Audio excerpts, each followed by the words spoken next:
साथियों नमस्कार, प्रिय विद्यार्थियों नमस्कार। मैं प्राध्यापक शांतिलाल बिश्नोई आप सभी विद्यार्थियों और साथियों का SLB Hindi tricky YouTube channel पर हार्दिक स्वागत करता हूं। साथियों, आज अपना शीर्षक रहेगा कक्षा 12 हिंदी अनिवार्य की पाठ्यपुस्तक आरोह का अध्याय 7 पद्य भाग का अध्याय नंबर 7, जिसके अंतर्गत हम पढ़ेंगे सूर्यकांत त्रिपाठी निराला। निराला की लिखी हुई कविता बादल राग। सबसे पहले निराला जी का जन्म परिचय। निराला का जन्म 1899 महिसादल, बंगाल के मेदिनीपुर जिले में हुआ। पारिवारिक गांव उनका था गडाकोला, उन्नाव, उत्तर प्रदेश। इनकी प्रमुख रचनाएं अनामिका, परिमल, गीतिका, बेला, नए पत्ते, अणिमा, तुलसीदास, कुकुरमुता, ये इनकी कविता संग्रह है। चतुरी चमार, प्रभावती, बिल्लेसुर बकरिया, चोटी की पकड़ और काले कारना में इनकी गद्य रचनाएं हैं। और निराला रचनावली के नाम से इनकी जो रचनाएं हैं वो प्रकाशित है 8 खंडों में। समन्वय, मतवाला, इन पत्रिकाओं का इन्होंने संपादन किया और 1961 इलाहाबाद में निराला जी का निधन हुआ। निराला जी की काव्य की कुछ पंक्तियां जिसमें वो अपने भाव व्यक्त करते हैं, वो क्या कहते हैं? वो कहते हैं, नव गति नव लय ताल छंद नव, नवल कंठ नव जलद मंद रव, नव नभ के नव विहग वृंद को, नव पर नव स्वर दे। मतलब आशय यह है कि निराला जी नए के पक्षकार है और नया स्वर देने के लिए निराला जी छायावाद का जो युग है उसमें जाने जाते हैं। कविता को नया स्वर देने वाले निराला छायावाद के ऐसे कवि है जो एक ओर कबीर की परंपरा से जुड़ते हैं तो दूसरी ओर समकालीन कवियों के प्रेरणा स्रोत भी है।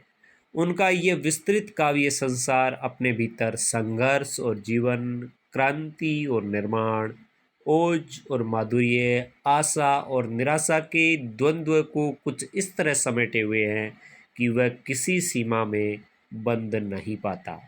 उनका ये निर्बंध और उदात्त काव्य व्यक्तित्व कविता और जीवन में फांक नहीं करता, दो भेद नहीं करता, वे आपस में घुले मिले हैं। उल्लास शोक, राग विराग, उत्थान पतन, अंधकार प्रकाश, ध्यान दें ये सभी विलोम हैं, का सजीव कोलाज यानी मिश्रण उनकी कविताओं में मिलता है। जब वे मुक्त छंद की बात करते हैं तो केवल छंद और रूढ़ियों आदि के बंधन को ही नहीं तोड़ते, बल्कि काव्य के विषयगत और युग की सीमाओं को भी अतिक्रमित करते हैं, उससे पार जाते हैं। तो मुक्त छंद के प्रणेता हिंदी में कौन थे? मुक्त छंद के प्रणेता थे निराला। विषय और भावों की तरह भाषा की दृष्टि से भी निराला जी के कई रंग हैं। विषय और भाव तो उनके अलग है, भाषा की दृष्टि से भी उनके काव्य में, उनकी कविता के कई रंग हैं। इसीलिए उनको कहा जाता है निराला सबसे अलग थे।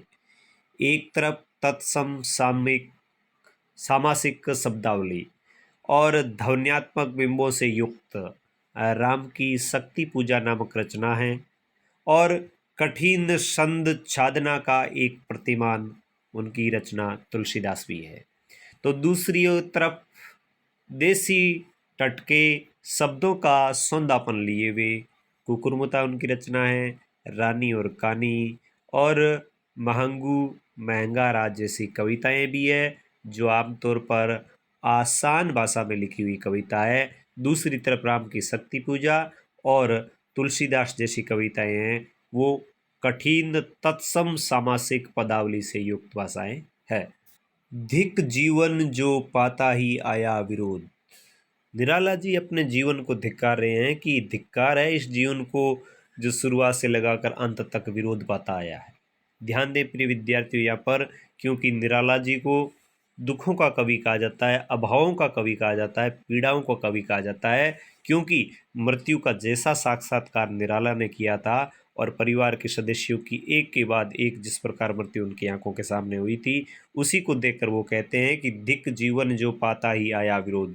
कहने वाले निराला उत्कट आत्मशक्ति और अद्भुत जिजीविषा के कवि है। जिजीविषा जीवन जीने की इच्छा, जो हार नहीं मानते और निराशा के क्षणों में शक्ति की मौलिक कल्पना कर शक्ति का साधन जुटाते हैं। तो ये बहुत संघर्षी कवि थे, इसलिए इस शक्ति साध्य कवि निराला को वर्षा ऋतु अधिक आकृष्ट करती है, क्योंकि बादल के भीतर सृजन यानी नवनिर्माण और ध्वंस यानी नाश करना दोनों की ताकत एक साथ है। ध्यान दें, निराला का सबसे प्रिय विषय था वो था बादल। सबसे अधिक वो कविता किस पे लिखते थे? बादल पे। बादल उन्हें प्रिय है क्योंकि स्वयं उनका व्यक्तित्व बादल के स्वभाव के करीब है। बादल किसान के लिए उल्लास एवं निर्माण का, तो मजदूर के संदर्भ में क्रांति और बदलाव का अग्रदूत है। किसान के लिए बादल उल्लास लाता है, नव निर्माण करता है, तो मजदूर के संदर्भ में बादल परिवर्तन लाता है, क्रांति लाता है, बदलाव लाता है। तो यहाँ पर इनकी कविता है बादल राग। बादल राग कविता के क्या विचार है, क्या भाव है? तो पाठ परिचय के अंतर्गत बादल राग कविता अनामिका में 6 खंडों में प्रकाशित है। किस रचना से ली हुई है? अनामिका। ध्यान दें, प्रसंग लिखें, संदर्भ लिखें, उस समय रचना का जरूर नाम लिखें कि कहाँ से ली हुई है। और यहाँ पर उसका 6ठा खंड लिया गया है, यानी अंतिम खंड। लघु मानव, आम आदमी के दुख से त्रस्त कवि या बादल का आह्वान क्रांति के रूप में कर रहा है। कवि कहता है कि आम आदमी त्रस्त है, पीड़ित है, इसलिए बादल को आह्वान कर रहा है, मतलब क्रांति को आह्वान कर रहा है, परिवर्तन। क्योंकि विप्लव रव से छोटे ही शोभा पाते। जब क्रांति होती है तो वह हमेशा छोटे यानी मध्यम वर्ग के लोग हैं, आम आदमी है, उनकी हितैषी होती है, उनको क्रांति से कोई नुकसान नहीं होता। किसान मजदूर की आकांक्षाएं बादल को नव निर्माण के राग के रूप में पुकार रही है।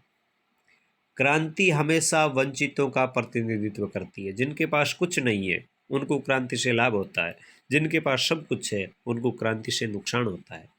इस अर्थ में भी छोटे को देखा जा सकता है।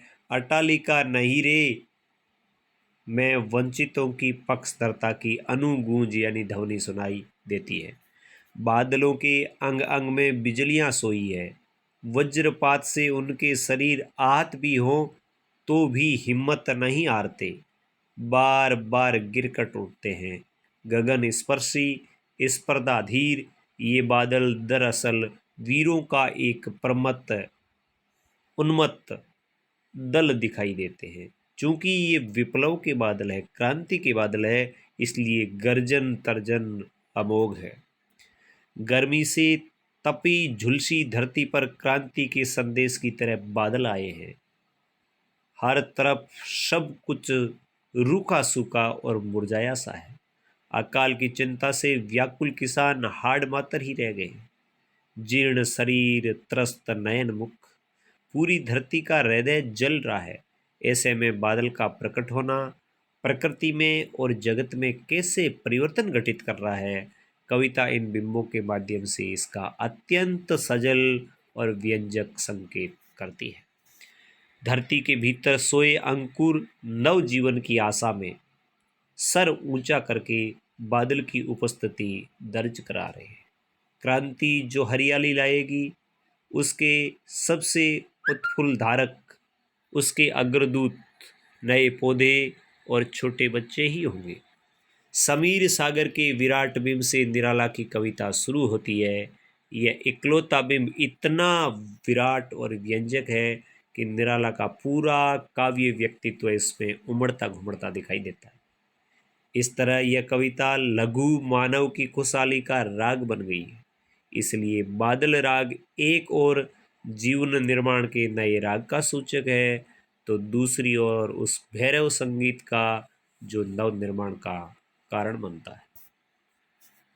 अब कविता की शुरुआत। कवि क्या कहता है? बादल राग शीर्षक। तिरती है समीर सागर पर, अस्थिर सुख पर दुख की छाया, जग की दग्ध हृदय पर निर्दय विप्लव की प्लावित माया, यह तेरी रणतरी भरी आकांक्षाओं से, घन भेरी गर्जन से सजग सुप्त अंकुर, उर्म में पृथ्वी के अभिलाषाओं से, आशाओं से, नव जीवन की ऊंचा कर सिर ताक रहे हैं ये विप्लव के बादल। कवि यहाँ निराला क्या कहते हैं?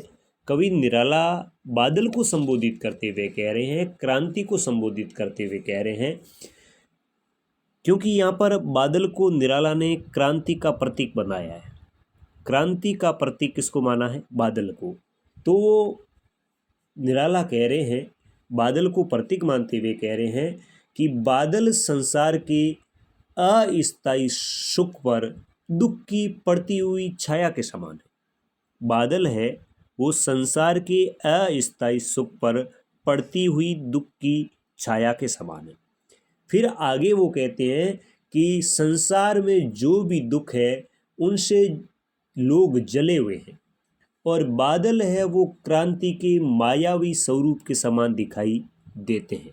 यहाँ पे देखिए आप, तीरती है समीर सागर पर अस्थिर सुख पर दुख की छाया, जग के दग्ध हृदय पर निर्दय विप्लव की प्लावित माया। यहाँ कहते हैं कि संसार के लोग दुखों से जले हुए हैं और उन लोगों के ऊपर बादल है जो क्रांति के मायावी स्वरूप के समान दिखाई देते हैं। कहने का आशय यह है कि क्रांति होने की जब शंका होती है तो जो सुख भोगी लोग होते हैं, जो अमीर वर्ग के लोग होते हैं, उन्हें दुख होता है, और दुख झेलने वाले जो शोषित लोग हैं उनको प्रसन्नता होती है। तो यही यहाँ पे बताया है। फिर बादल को युद्ध की नौका के समान बताया, और क्या कहा? यह तेरी रणतरी भरी आकांक्षाओं से। कवि कह रहा है कि हे बादल, तुम्हारी यह युद्ध रूपी नौका है, यह अनेक आकांक्षाओं से भरी हुई है। दलितों की, दीनहीन की, शोषित लोगों की तीव्र इच्छाओं से ये भरी हुई है। और ये युद्ध रूपी नौका है वो क्या करती है? बादलों में जब गर्जना होती है तब कवि उसी प्रतीक में कह रहा है कि युद्ध में जिस प्रकार नगाड़े बजते हैं उसी प्रकार की तेज आवाज़ जब बादलों की होती है तो उसको सुनकर जो पृथ्वी के उर में बीज थे वो भी सावधान हो जाते हैं, और वे अंकुरित होकर नया जीवन पाने की आशा में बार बार अपना सिर ऊंचा करके बादलों की ओर देखते हैं। कहने का तात्पर्य यह है कि जब क्रांति आती है तो इन छोटे पौधों के समान जो आज तक शोषित थे, दबे हुए थे, वे दीनहीन, दलित और शोषित है, वो ये चाहते हैं कि हमें इस संकट से मुक्ति मिलेगी, उन्हें नव जीवन की आशा होती है, तब वो क्रांति की ओर आशा भरी निगाहों से देखते हैं। फिर आगे कवि क्या कहता है?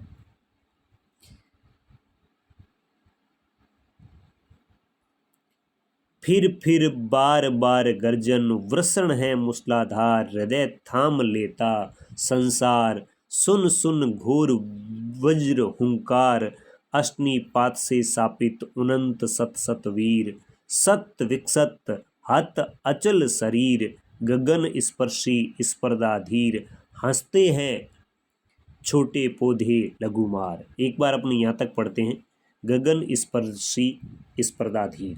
यहाँ कवि क्या कहता है कि बादल जब बार बार गर्जना करते हैं, मूसलाधार बारिश होती है और बिजली जब गिरती है तो संसार के लोग हैं वो अपना हृदय यानी अपना कलेजा है वो थाम लेते हैं, वो डर जाते हैं। और क्या होता है कि जो ऊंचे ऊंचे पेड़, यहाँ पे देखो गगन स्पर्शी स्पर्धाधीर, ऐसे समय में जब बारिश होती है, बिजली कड़कती है, बिजली गिरती है, वज्रपात होता है, तब ऊंचे ऊंचे जो पेड़ जो आसमान को छूने की जिनमें होड़ लगी हुई है, उनके शरीर पर जब बिजली पड़ती है तब उनके टुकड़े टुकड़े हो जाते हैं। यहाँ पे देखिए, अश्निपात से सापित अनंत सत सतवीर। यहाँ पर बिजली गिरने के संदर्भ में पौधों के लिए है, लेकिन क्रांति के संदर्भ में अमीर वर्ग के लिए है। तो जिस प्रकार आकाश से बिजली गिरने से आसमान में ऊपर उठने के लिए होड़ लगाए हुए पौधे हैं वो टूट कर टुकड़े टुकड़े हो जाते हैं। भाव यह है कि जब क्रांति का आभास होता है, जब क्रांति अपनी हुंकार भरती है, क्रांति जब अपना कठोर प्रहार करती है, तब ऊंचे उठने की होड़ में जो अमीर वर्ग है, जो पूंजीपति लोग हैं, वो एक तरीके से धराशायी हो जाते हैं। इसके बाद यदि अमीर वर्ग धराशायी हो जाते हैं तो जो निम्न वर्ग है उसको क्या मिलता है वह आगे के अंतर में बताया है। कवि कहता है, हंसते हैं छोटे पौधे लघु भार, सस्य अपार हिल हिल खिल खिल, हाथ हिलाते तुझे बुलाते, विप्लव रव से छोटे ही है शोभा पाते। बहुत बढ़िया वर्णन किया है। यहाँ पर हिल हिल खिल खिल पुनरुक्ति प्रकाश अलंकार है। तो यहाँ पे कवि क्या कहता है कि जब क्रांति होती है, जब क्रांति होती है तो उस क्रांति से बड़े अमीर वर्ग है, पूंजीपति है, वो तो डर जाते हैं, वो धराशायी हो जाते हैं। लेकिन जो छोटे होते हैं, जो हल्के होते हैं, जो शोषित होते हैं, जो निम्न वर्ग के होते हैं, वो क्रांति को पसंद करते हैं। वो क्रांति के कारण अपनी इच्छाएं पूरी होते हुए देखते हैं। जिस प्रकार आकाश से जब बिजली गिरती है तो बड़े पौधे हैं उनको तो नुकसान होता है, बड़े पेड़ हैं उनको, लेकिन जो छोटे पौधे हैं उनको किसी प्रकार का नुकसान नहीं होता। तो कवि कहता है कि जो हल्के हैं, छोटे पौधे हैं, वो उस बादलों की गर्जना को देखकर प्रसन्न होते हैं। ये छोटे छोटे जो पौधे हैं वो प्रफुल्लित होकर हिलते रहते हैं और उनके पत्ते हिलते देखकर ऐसा लग रहा है मानो वो बादलों को बुलाते हैं। कहने का तात्पर्य यह है कि क्रांति जब होती है तो क्रांति की आवाज़ है वो उच्च वर्ग के लोगों को डराती है, लेकिन निम्न वर्ग के लोग हैं वो उस क्रांति की गर्जना में सुख और आनंद का अनुभव करते हैं। तो इसका तात्पर्य यही हुआ कि क्रांति हमेशा जो संपन्न वर्ग होता है, जो शक्तिशाली वर्ग होता है, जो अमीर वर्ग होता है, उसके ही अधिकार छीनती है, और जो समाज का निम्न तबका है या जो वंचित है उनको वह नवजीवन देती है।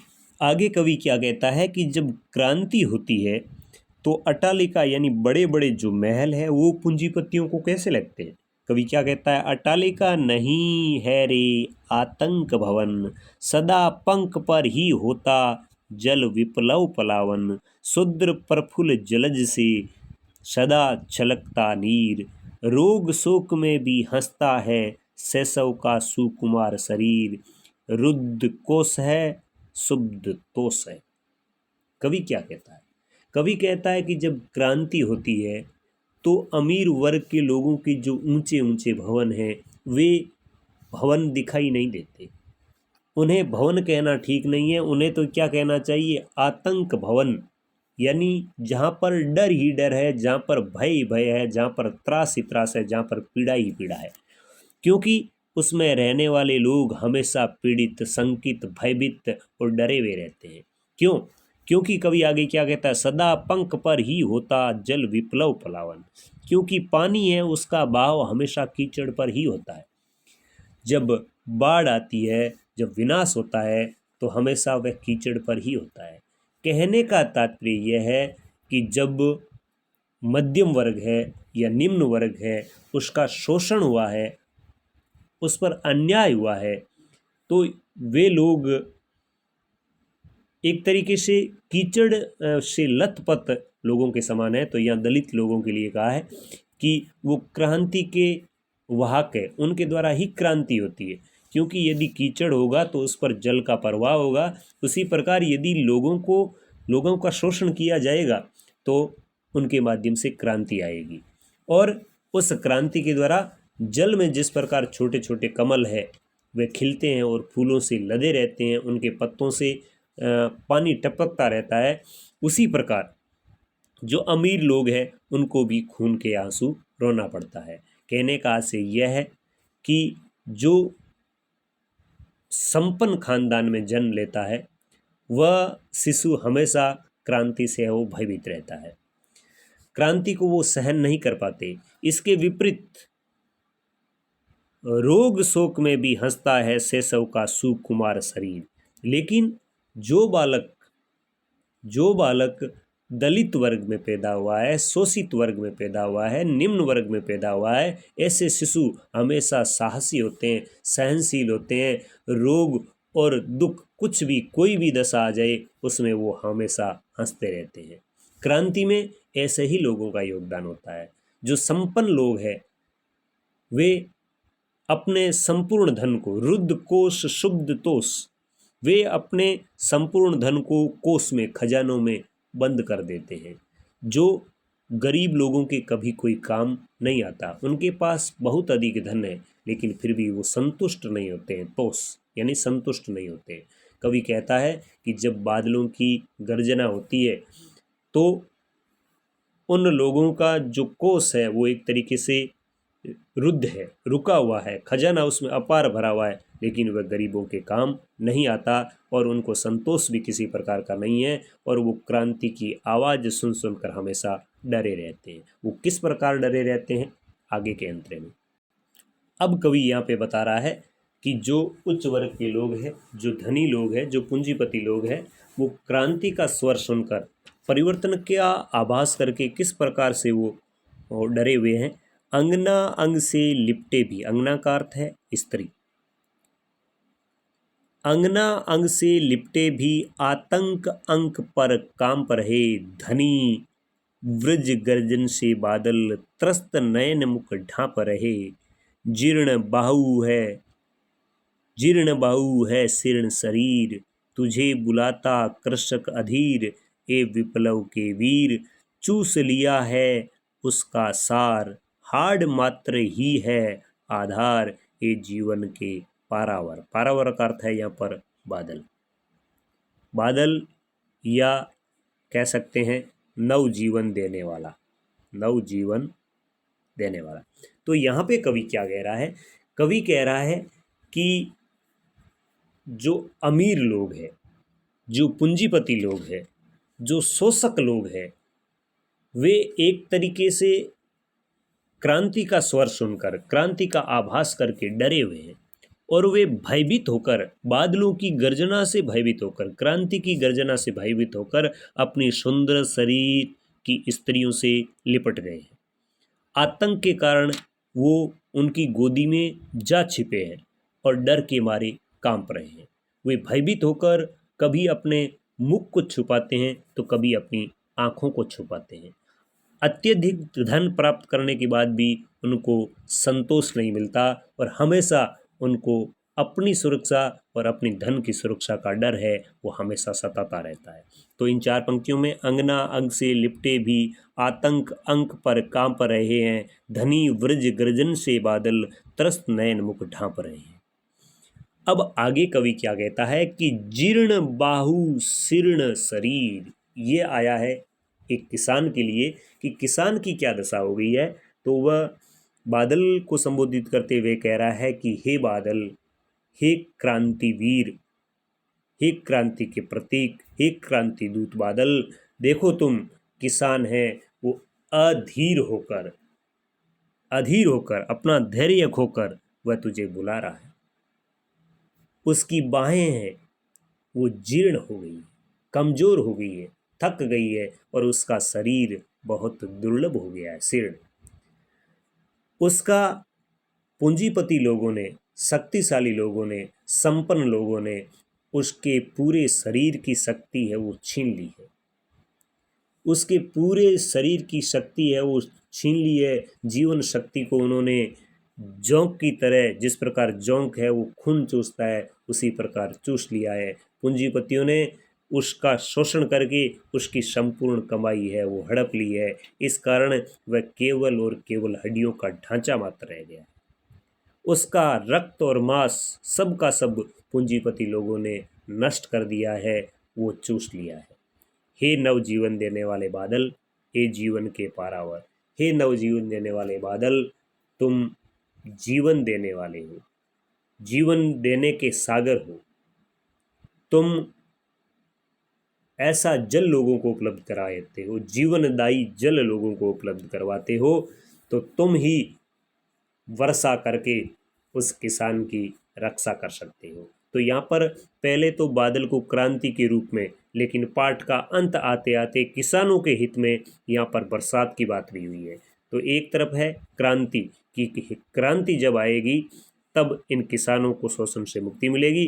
दूसरी तरफ यहाँ पर निराला ये भी कहते हैं कि हे बादल तुम बरसो ताकि उस किसान का कुछ भला हो, तुम ही क्रांति को ला सकते हो और इस शोषण से उस किसान को मुक्ति दिला सकते हो। तो प्रिय विद्यार्थियों साथियों, यह था अध्याय बादल राग, जिसको हर संभव कोशिश की कि आसान तरीके से आपको समझाया जाए। फिर भी उम्मीद रखूँगा कि यह पाठ आपको किस प्रकार समझ में आया, कैसा लगा।